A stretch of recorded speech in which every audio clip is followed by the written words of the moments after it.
Lionel Paquette and his girlfriend were jogging along remote Canyon Creek Road, a rough stretch veering off the Mount Baker Highway in the shadow of Washington's Cascade Mountains. The air was cold and still, the landscape hushed in a way that only deep forest can be. As they reached a slight curve at the top of a slope, something caught their eye. A dark piece of clothing suspended from a twig about a foot off the ground. Beneath it was what looked like a damp coat, lying just off the road's edge. Curious and unsettled, the couple stopped and began looking around. Then they saw it. Pieces of clothing tied to tree branches like makeshift ribbons. Tattered fabric fluttered in the breeze, leading down the slope. A breadcrumb path into nowhere. Carefully, they followed the trail down the steep embankment. At the bottom, half hidden by undergrowth, was a white 1993 Jeep Cherokee. Crumpled, silent, as if it had been sleeping at the foot of the ravine for days. They made their way closer to the vehicle. Lionel would later recall, the car was sitting parallel to the road and it was upright, but stuff was strewn all over the place, mostly clothes.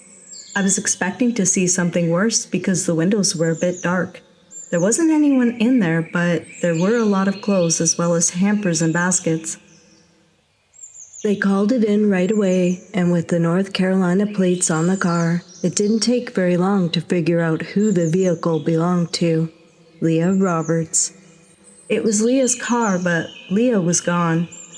There were no signs of a struggle, no footsteps leading away, just a wreck and wind in the branches.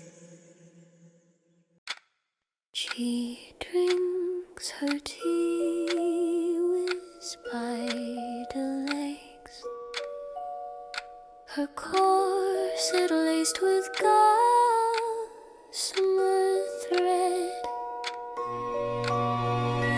Dolores hums in candlelight while spinning tales to raise the dead.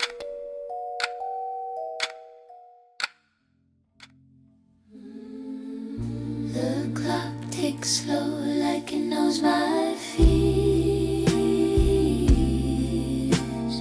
Every tick louder than the passing years. Leah Toby Roberts was born in the summer of 1976 in Durham, North Carolina. The youngest of 3 children, she grew up in the quiet sprawl of the suburbs, surrounded by family, laughter, and the kind of closeness that gives a childhood its warmth. Her sister Kara, just 2 years older, was more than a sibling.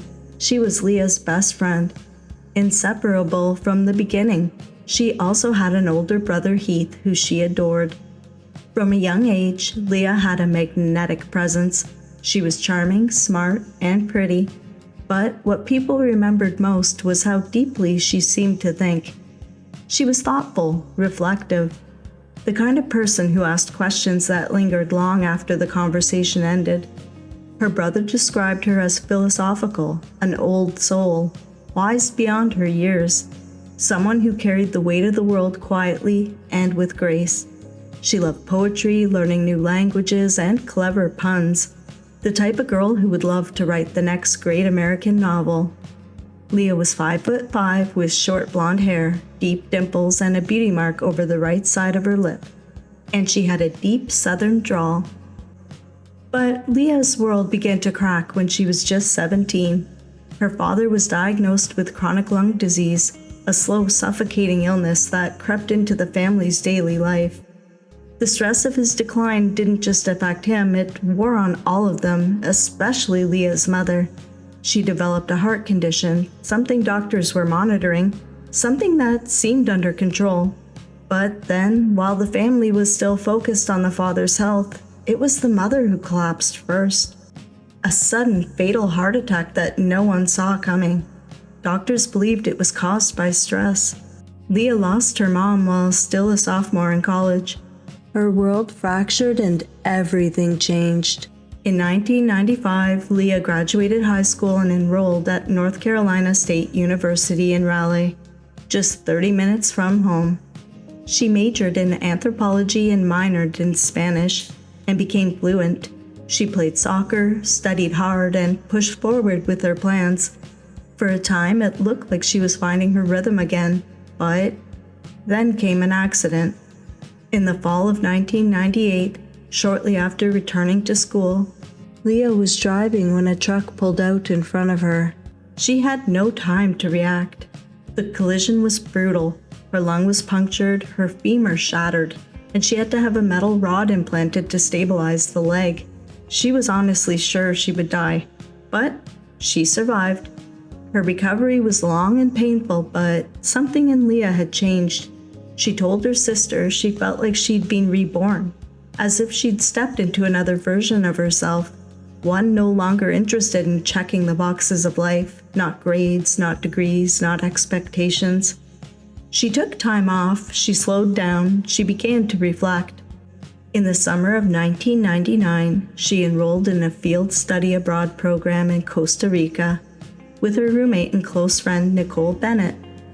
Just 3 weeks before their departure, her father passed away from his condition. The final parent was gone and Leah was left feeling orphaned. She chose to go ahead with her trip as she believed it was what her father would have wanted, that it would be healing. She gave Kara power of attorney over her accounts and flew south. Her friend Nicole went to meet her there, and she said she was surprised. She never saw Leah cry or break down. Leah seemed to hide that she was affected at all, almost like she just wasn't processing it. She immersed herself in the culture, and it seemed that for a while she had found peace. When she returned to North Carolina, she finished the fall semester, but when spring came, Leah walked away. She dropped out, just one semester shy of graduating. To her siblings, it seemed reckless, even confusing.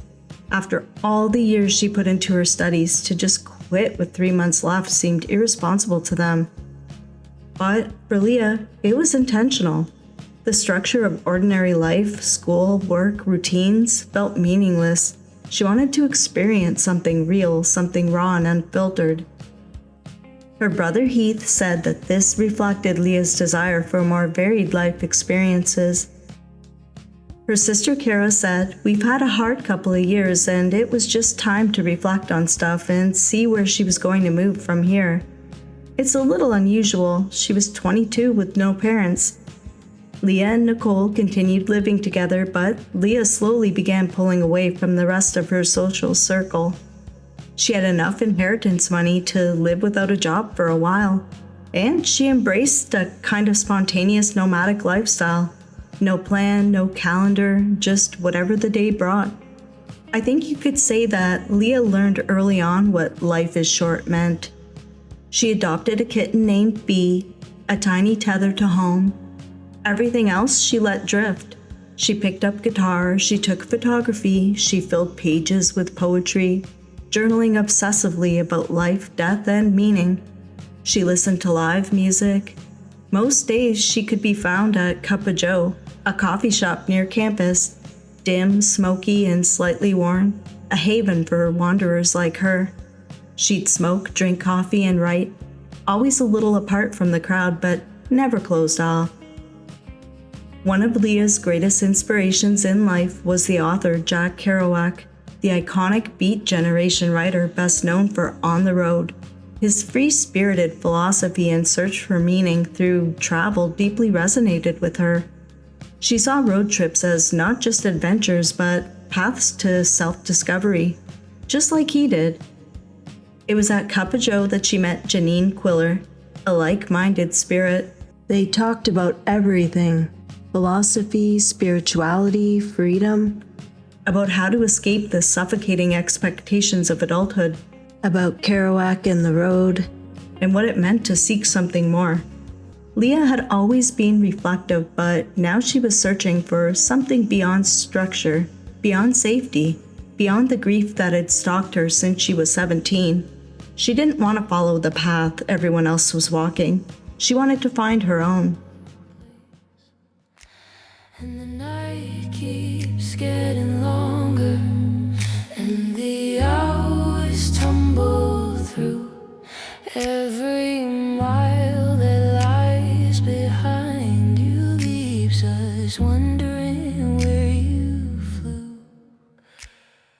March 9th, 2000 began like any other day.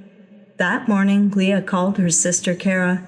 They chatted about getting together soon, nothing urgent, no alarm bells, just the kind of casual check-in they'd done for years. When Kara hung up, she assumed they'd talk again in a day or two. There was no reason to think otherwise. Around noon that day, Leah discussed plans with her roommate Nicole Bennett to babysit the next day for a mutual friend of theirs.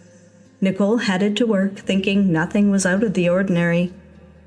When she came home that night, Leah and her white 1993 Jeep Cherokee were not there.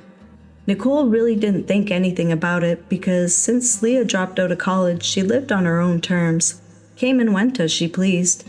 It wasn't unusual, not yet. There would often be times they wouldn't see each other for a few days at a time. But the next day, Leah didn't show up for the babysitting job, and then Saturday came and she was still gone. Friends and family started calling the house. No one had heard from her. Nicole didn't have any answers, but she later admitted that she'd been getting more and more nervous about Leah since she started to go out places by herself and meeting new people without telling anyone where she was going. After a few days passed, Nicole knew something was wrong and called Kara, who was also getting uneasy about Leah's absence. By Monday, March 13th, Kara's unease turned to fear. She went to the Durham Police Department and filed the missing persons report. The moment felt surreal, like she was betraying Leah's independence, but in her gut she knew something was off. The next day, Kara went to Leah's house to search her room with Nicole. What they found only deepened the mystery. Leah's cat Bee was gone. That meant Leah hadn't just stepped out for a drive or a walk to clear her head.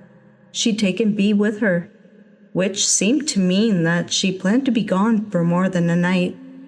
Then Kara looked into the closet.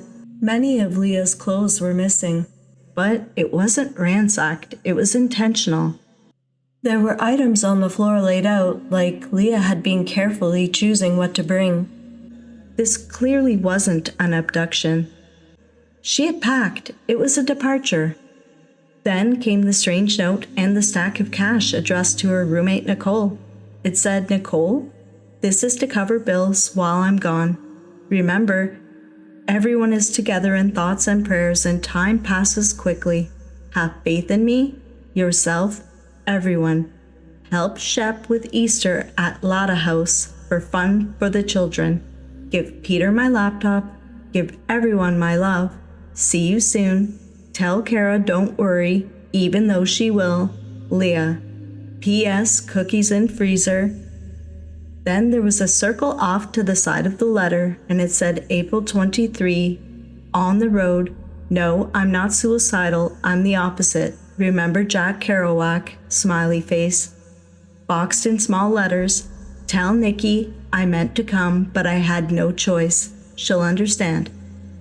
Boxed in small letters, "Tell Melissa she should come stay in my room if she wants to come to Raleigh."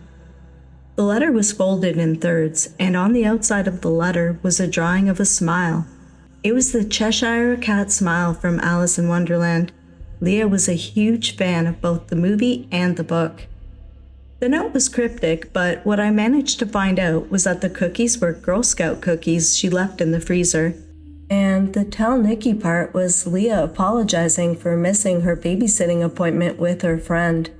The Cheshire's cat grin was drawn on the outside of the letter, and it wasn't the whole cat, it was just the grin. A mischievous symbol, elusive, the kind of thing that pops in and out of the story when it feels like it. A trickster, a disappearing act. To Kara, the drawing was a bit creepy, she said. "I kind of wondered if it wasn't the cat that always disappears and reappears out of nowhere. I feel like it might have meant to her, here's my grin, it's here, it's gone, it'll be back." The cash left behind was enough to cover rent and bills for the next month. A gesture that didn't read like somebody abandoning her life, but someone who planned to come back eventually. To her friends and family, it didn't feel like a final goodbye. It felt more like a see you later. Kara still had power of attorney over Leah's accounts, so she smartly decided to check on her financial activity. On the same day they last spoke, March 9th, Leah withdrew $3,000 in cash. March 10th, she used her debit card to pay for a hotel room in Memphis, Tennessee.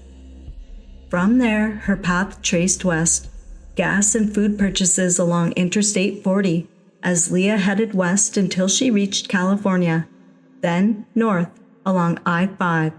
Her final known transaction, a gas station in Brooks, Oregon, just north of Salem. This was around midnight March 13th, which was the same day Kara filed the police report. We should note how quickly Leah made this trip. She managed to make it from North Carolina to Washington State in less than 4 days. Later, the sheriff's office had a fantastic point.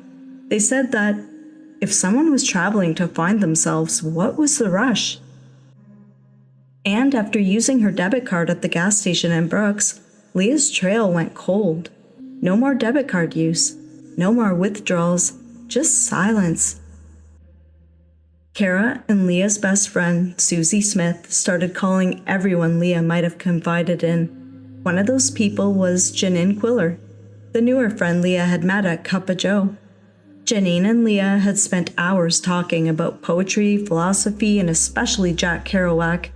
We talked a lot about Jack Kerouac, Janine would later recall, because we both had read Dharma Bums, and in the book, he had gone over to Washington State in the mountains and thought a lot about what was important to him. It kind of resonated with her. Leah had told Janine that she wanted to do something similar, to go off alone into the Cascades, to find clarity and figure things out.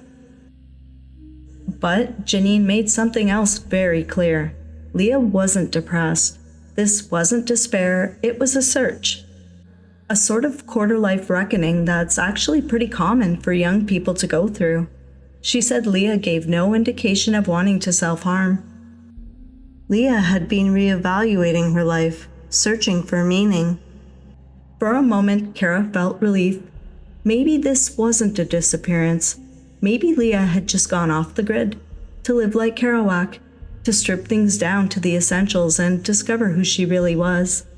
But then came March 18th, Kara's birthday, and Leah didn't call. That was the moment Kara knew something was truly wrong. The streets hum soft, they know my name. Whisper secrets, they play the game. Getting lost and disappearing. Fading fast, no one is still. The very same day, March 18th, 2000, Kara's birthday, was the very same day the Jeep was found. The joggers I mentioned in the beginning had called the Jeep in right away, and within hours, Washington State Patrol was at the scene. Canyon Creek Road was a rugged, winding back route just off Mount Baker Highway, near the dense expanse of Mount Baker's Snoqualmie National Forest. The air was cold and still. The road is remote and sparsely traveled, used mostly by logging trucks and very few locals. It runs very close to the Canadian border, flanked by thick forest and steep ravines. It is not the kind of road you stumble upon, especially as a tourist. There was zero reason for Leah to be up there at all. The Jeep was still at the bottom of the ravine, upright but badly damaged, lying parallel to the road. The scene around it was chaotic. There was debris and clothing scattered both in and all around the Jeep, as well as a checkbook, Leah's passport, a guitar, CDs, blankets and pillows hung on the windows tucked between the doorframe, like someone was using the Jeep as a shelter. Before or after the crash, no one seems to know, or at least they haven't said. There was a cat carrier and cat food, but no little bee. Strangely, officers also found valuable items left behind in the Jeep, including a diamond ring under the driver's side floor mat and $2,500 in cash left in a pants pocket. It was difficult to imagine what would lead someone to walk away without those items. or the checkbook and passport. The first officers on the scene did a 200-meter perimeter search around the Jeep, but only found downed trees and debris. One sheriff's deputy said they don't have any indication that she went further into the woodline than the vehicle. Whoever left the vehicle must have walked back toward the road where the vehicle went in, and from there's no indication of which way they went. The keys were still in the ignition, and the heavy damage to the vehicle led officers to believe that the Jeep had to have been going nearly 40 miles an hour when it drove over the embankment and had to have rolled over several times before coming to a rest at the thicket of downed trees. With the speed that the vehicle was traveling and the amount of damage to the vehicle, you would anticipate some type of injury to the person inside, Sergeant Kevin McFadden said. At least some type of evidence to indicate contact damage, that the person had been inside the vehicle. They quickly noticed the North Carolina plates and ran the VIN. The Jeep was matched to a missing persons report filed just a few days earlier in Durham, North Carolina, for 23-year-old Leah Roberts. Kara Roberts, her sister, had reported her missing after Leah failed to make contact. Kara found out the way no one wants to, by phone. Authorities in Washington contacted Durham police, and just like that, Kara learned that Leah's vehicle had been found. But not Leah. As the scene was examined more closely, investigators noticed something troubling. Despite the severity of the crash, there were no traces of hair or blood. The seatbelt had not been strained.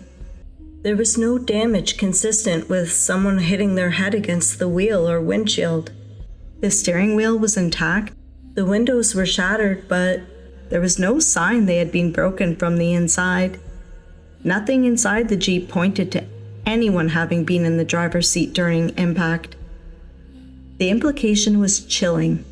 The crash may have been staged, but if so, who drove it over the edge? Investigators considered the possibility that someone had bailed out before it hit, but given the speed and steep slope, that would have been extremely dangerous. There was nothing to indicate the wheel was tied and that it was pushed off the road, one officer noted. We couldn't find any marks on the back to indicate that anyone had pushed it to where it was. If you had somebody driving the vehicle and they jumped out, you'd have taken your own life in your own hands trying to jump out of the vehicle at that speed. One thing that was conspicuously missing from the Jeep was Leah's cell phone, which was not in or around the Jeep. Sprint records showed no outgoing calls had been made since she left Raleigh. One thing that was conspicuously missing from the Jeep was Leah's cell phone, which was not in or around the Jeep. Sprint records showed no outgoing calls had been made since she left Raleigh, and the last 2 calls made were not to the region she ended up in. Investigators could not even confirm if she brought the phone with her. Another thing I found strange was that the police found a camera and developed the roll of film found inside it, but all the pictures came from the winter before. It seems strange that one would take a soul-searching journey to see the beauty of nature, yet take no photographs of any of it despite having a camera. As they tracked Leah's route from North Carolina, police checked in at the gas station Leah stopped at in Brooks, Oregon, days earlier. Leah had been caught on camera at the register. She looked calm, composed, but several times she glanced outside. What was she looking at? Someone in the parking lot? Her kitten? Could she have been traveling with someone? Sadly, there were no cameras on the outside. Where are you? Where did you go? I've been chasing shadows in the road. Every corner I turn, I'm spinning around. As soon as Kara Roberts got the call about Leah's Jeep being found, she didn't hesitate. She and Heath booked the first available flight out of North Carolina. Their baby sister was missing, and the further they got from her, the more it felt like she was slipping through their fingers. When they arrived in Bellingham, Washington, they met with the Whatcom County Sheriff's Office. The Jeep had already been towed from the crash site, but Kara and Heath insisted on visiting the location themselves. What they found was haunting. The embankment where Leah's Jeep had plunged still showed signs of the crash. Broken branches, disturbed undergrowth, and the eerie stillness of a place that doesn't see much human traffic. There was no reason for Leah to be there. No tourist attractions, no motels, no friends, no connections. It wasn't a place you'd accidentally find. It was remote, unmarked, and dangerously easy to miss, unless you knew it was there. When Heath studied the terrain and the wreckage, he came to a different conclusion than the police. He adamantly believed that Leah could have walked away from the crash. The impact was severe, but something about the absence of blood, the intact seatbelt, the way her belongings were strewn, made him think she might have survived it, at least at first. Back in town, Kara and Heath were given access to Leah's belongings recovered from the vehicle. They combed through them piece by piece, hoping for any clue. Her driver's license, her checkbook, her passport, even $2,500 in cash. But it was when they found out about the discovery of their mother's engagement ring beneath the floor mat that they really became shook. Leah never took that ring off. It was her most prized possession, a symbol of her connection to the mother they had all lost too soon. For Kara, the moment she saw it was the moment her hope dimmed. Leah would have never left that ring behind willingly. The siblings also found something else, a box of mementos from Leah's road trip. It was a carved wooden box with a dragon on it. Inside it were receipts, ticket stubs, and tiny fragments of a journey she'd never finished. One of the items was a movie ticket stub for a March 13th matinee screening of American Beauty at the Bellis Fair Mall in Bellingham.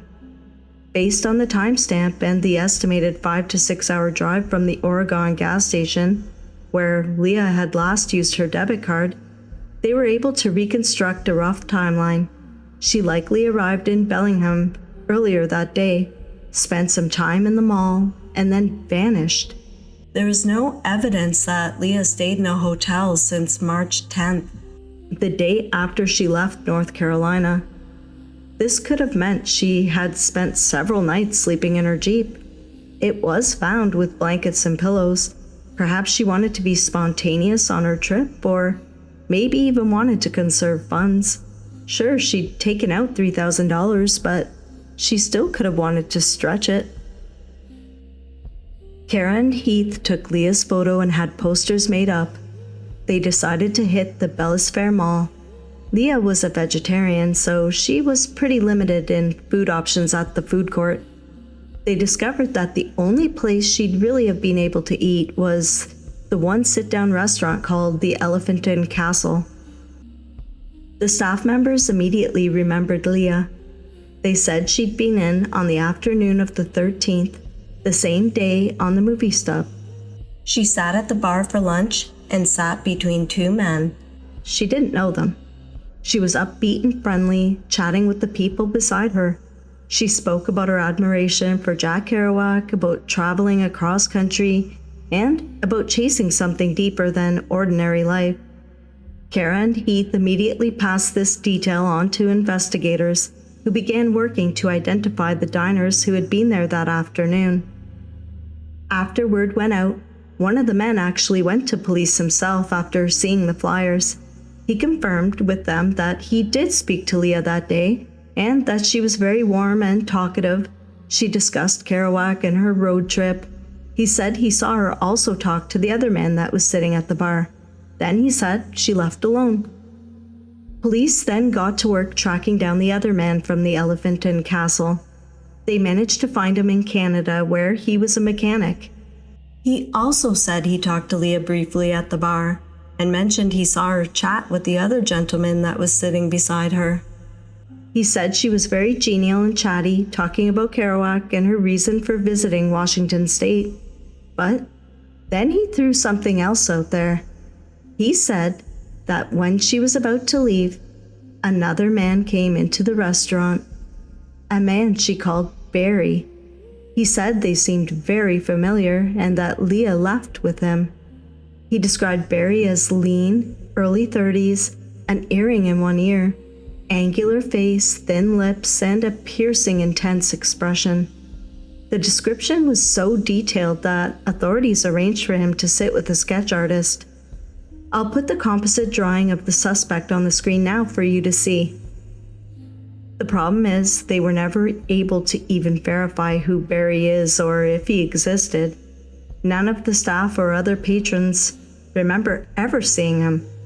It also felt strange to authorities that this recounting directly contradicted the version of events the first patron told them about. When law enforcement pressed him on the inconsistencies between the two stories, his behavior reportedly became very strange. Strange enough that investigators began to wonder if Barry was made up as a deflection. Detective Jamie Collins would later say in 2011, his behavior became very odd. We tried to figure out what role he had to play. Was it just sitting down and having lunch with her, or is there more? In the days that followed, Kara and Heath continued their search. Walking the mall, distributing flyers, visiting local businesses, and stopping strangers on the street. 4 days later, they returned home to North Carolina, no closer to finding Leah than when they arrived. And then a strange phone call came into police. A man contacted the Whatcom County Sheriff's Office. He claimed that his wife had recently seen a woman matching Leah's description at a Texaco gas station in Everett, Washington, about 30 miles north of Seattle. The woman had appeared confused and disoriented, possibly suffering from memory loss. But as the dispatcher asked for more details, the man panicked and hung up, never giving his or his wife's name. The police considered this call credible for some reason, though I'm honestly not sure why. Sadly, after all of this, there was nothing. No body, no kitten, no Leah. It was as if she had vanished into the trees. Whispers crawl through the cracks in the wall. Shadows stretch. They grow so tall. Leads dried up, theories circled, none stuck. After Leah's car was searched, detectives asked Kara and Heath what they wanted them to do with the vehicle. They told law enforcement to keep it, hoping that future technological advances might uncover new evidence. It turned out to be a crucial decision. In 2006, Mark Joseph of the Whatcom County Sheriff's Office passed the case files to two younger detectives, Jamie Collins and Alan Smith. When they reviewed the case, they realized something shocking. The Jeep had never been fully examined. No one had even looked under the hood. When they finally opened it, investigators immediately noticed signs of tampering. The cover on the starter relay was missing. While most people would never notice something like that, this was significant. With the relay exposed, a person could theoretically turn the key to the on position, manually press the relay, and send the Jeep moving without anyone in the driver's seat. This gave detectives a possible technical explanation for how the Jeep could have gone over the ravine with no one inside, and it strengthened suspicions that the crash may not have been an accident at all. There were also reports of possible pry marks near the doors, though investigators acknowledged these could have been caused by the crash itself. Then came another discovery. While examining the engine bay, detectives found a set of fingerprints on the underside of the hood, evidence suggesting that someone had physically accessed the engine compartment before the crash. These findings led investigators back to a familiar figure, the man who claimed Leah had left the Elephant and Castle restaurant with someone named Barry. This man worked as a mechanic, and detectives believed that if anyone would know how to manipulate a starter relay, it would be someone with mechanical experience. This man worked as a mechanic, and detectives believed that if anyone would know how to manipulate a starter relay, it would be someone with mechanical experience. In response, detectives re-examined the items found in and around Leah's Jeep to see if there was any biological evidence that might identify who had been there with her. During this renewed review, they discovered male DNA on one item of Leah's clothing. Police then contacted Canadian authorities to obtain both DNA and fingerprints from the Canadian mechanic in order to compare them to the evidence. According to investigators, the process took nearly 2 years to complete. When testing was finally completed, one result was made clear. The fingerprints found under the hood did not match the Canadian mechanic. However, law enforcement has never publicly confirmed whether the male DNA found on Leah's clothing did or did not match him. The results of that comparison have never been officially released to the public.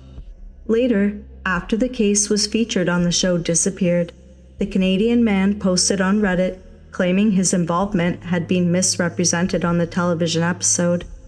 He alleged that he had not willingly provided his DNA. "I have asked for a letter stating that my DNA and prints be destroyed as per the court order." This was in 2007.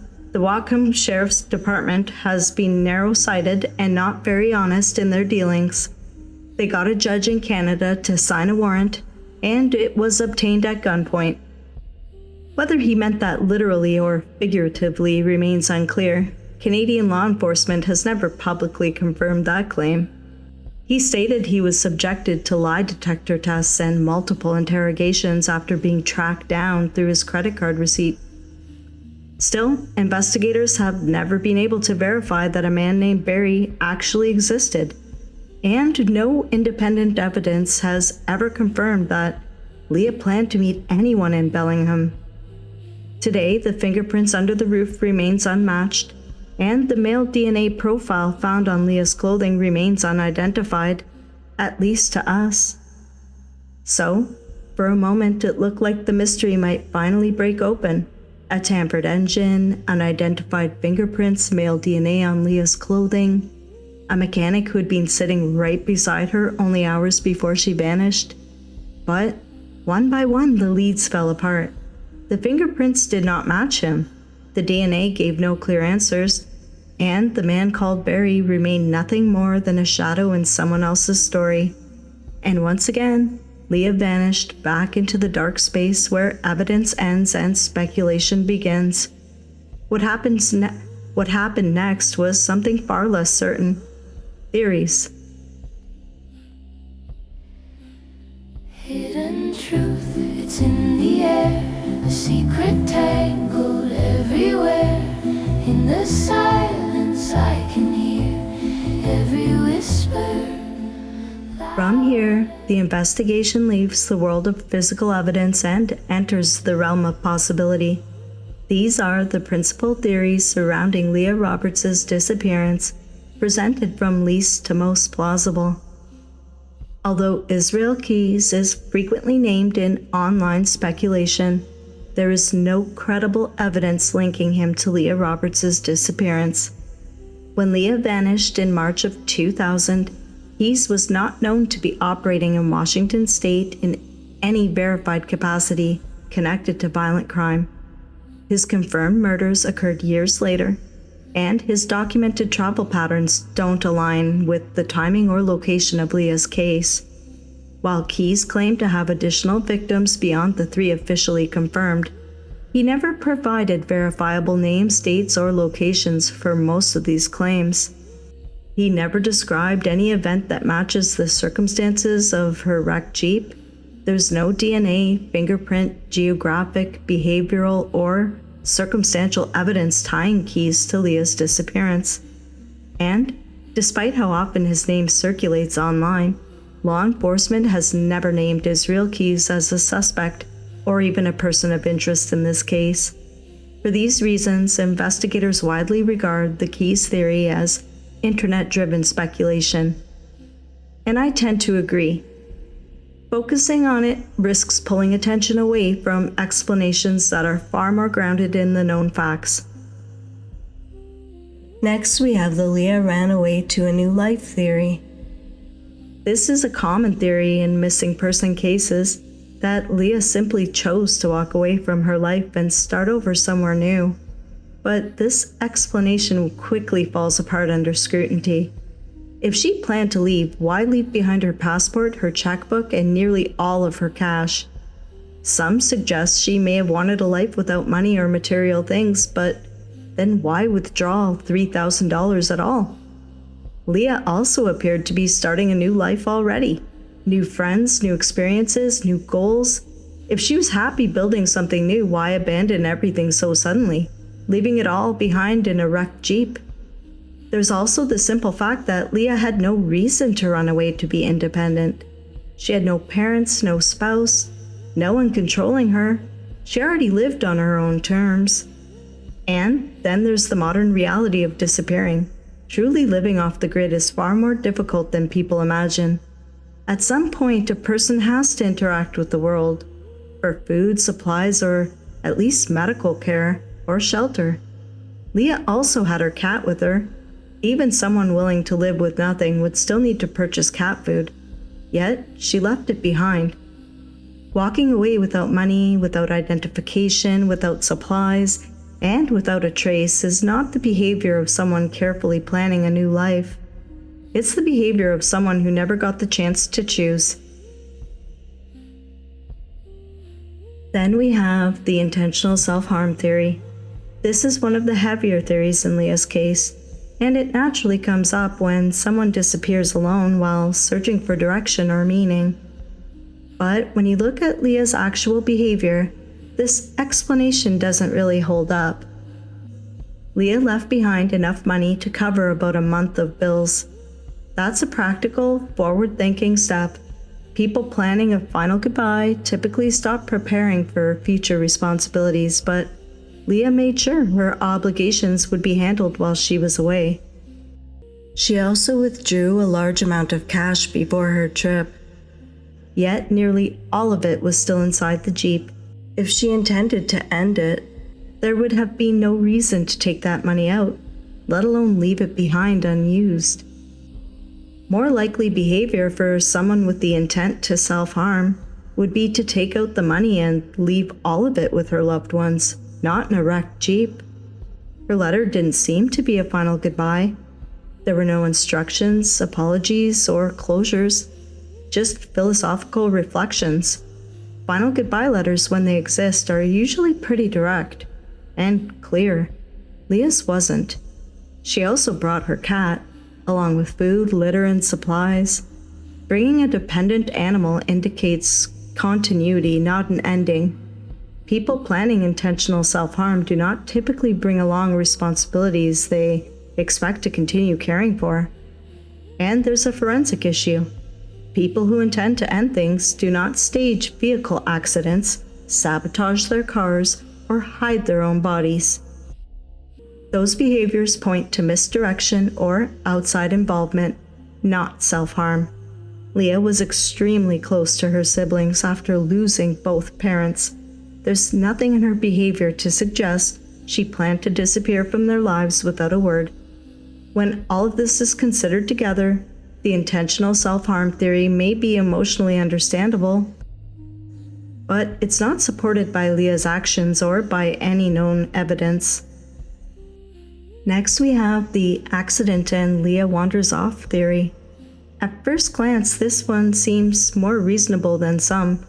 The terrain near Canyon Creek Road is extremely dangerous. Steep ravines, dense forest, freezing nighttime temperatures, and fast-moving water in some areas. If Leah survived the crash shaken or injured, it's not impossible that she became disoriented and wandered away.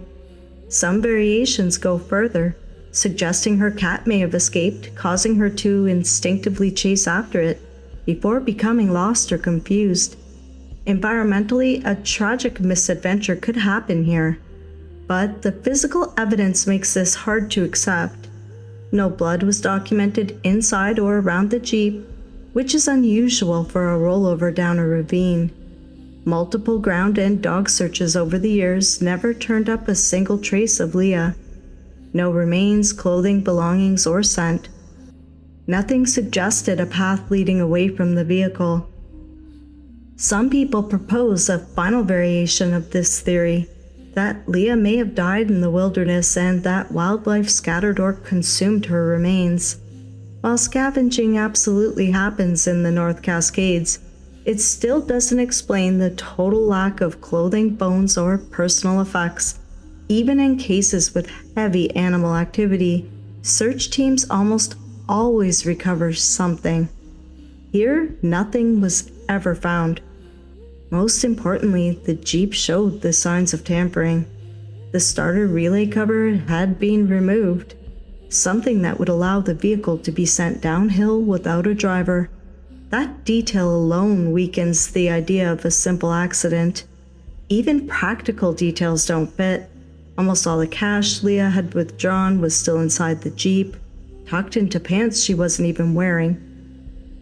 If she had wandered away in confusion, cat or no cat, it's strange that she would leave behind money, supplies, and warm clothing.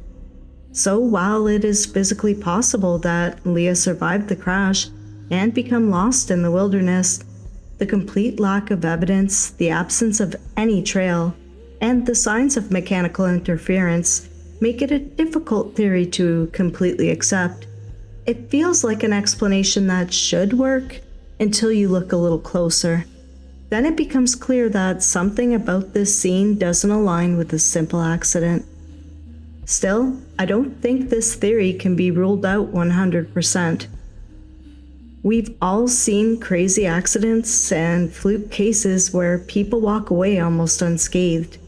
It's unlikely, but not impossible.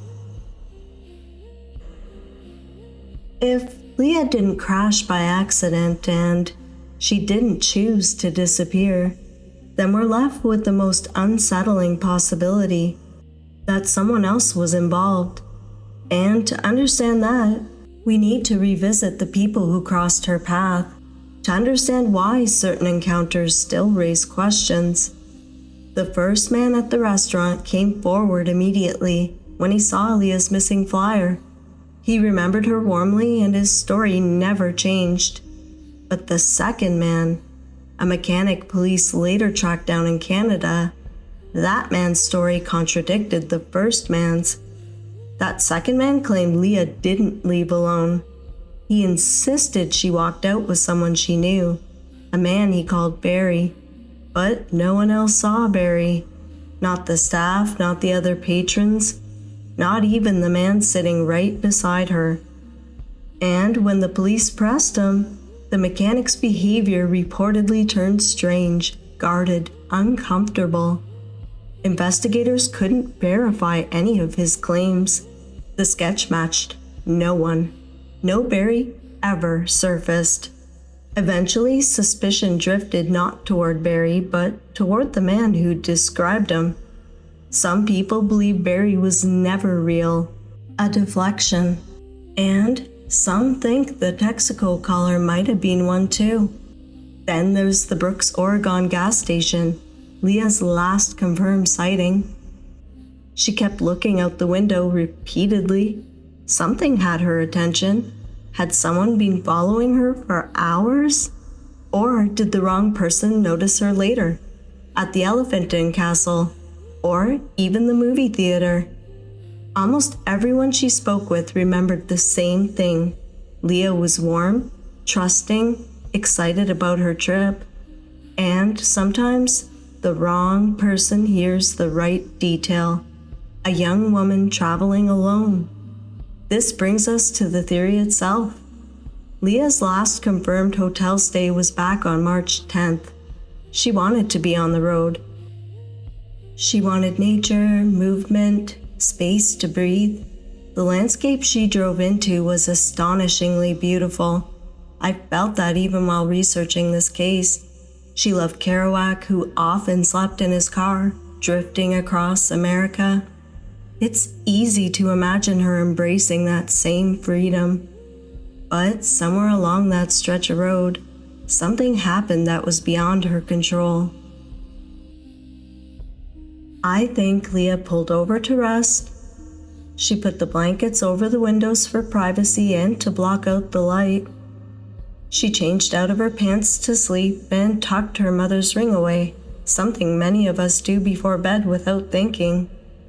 That explains the money in her pants, the ring under the floor mat, and the blanket-covered windows. And I think someone either followed her or stumbled upon her Jeep in the dark. Something happened, an attack, a struggle, and she was pulled from the vehicle. And when it was over, someone tried to cover their tracks. The Jeep was staged, the damage manipulated. That would explain the missing starter relay cover, the fingerprint under the hood, the male DNA found on her clothing. Whatever happened on that mountain wasn't part of Leah's plan. She set out on this trip looking for clarity, for peace, for some small corner of the world that felt new and possible again. She deserved the chance to find it. Leah didn't run from her life. She was trying to rebuild it piece by piece, mile by mile. And somewhere along that road, something or someone took that away from her. Her story doesn't end with the Jeep or the ravine or the theories. It ends wherever the truth finally surfaces. And until that day comes, what remains is the same thing she was looking for when she left home. A road stretching out into the unknown, waiting for answers. Jack Kerouac once wrote, "Live, travel, adventure, bless, and don't be sorry." She carried that spirit with her when she set out, and wherever her story rests now, that part of Leah remains. Whispers crawl through the cracks in the wall. Shadows stretch, they grow so tall. A flicker of truth in the darkened hall. They hide, they lie, they stall.